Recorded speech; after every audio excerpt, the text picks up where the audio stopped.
মৃত্যু এক অন্তিম বাস্তবতা। প্রাণ আছে যার, মরণ হবে তার। আল্লাহ সুবহানাহু ওয়া তাআলা বলেন, কুল্লু নাফসিন যায়িকাতুল মাউত, প্রত্যেকটি আত্মা মৃত্যুর স্বাদ আস্বাদন করবে। সবাইকে মারা যেতে হবে।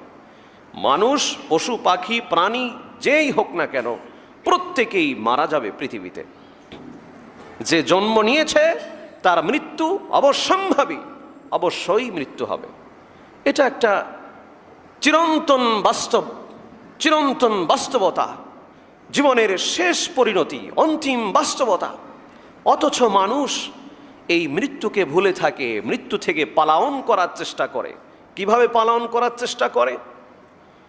মৃত্যুর জন্য তার ভিতরে কোনো উপলব্ধি কাজ করে না।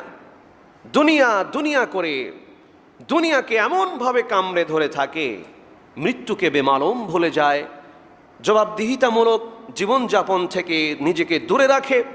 বিচারের মাঠে মহান আল্লাহ সুবহানাহু ওয়া তাআলার কাছে দাঁড়াতে হবে, জবাবদিহি করতে হবে। এই মানসিকতা যেন আমাদের আজকে হারিয়ে যাচ্ছে।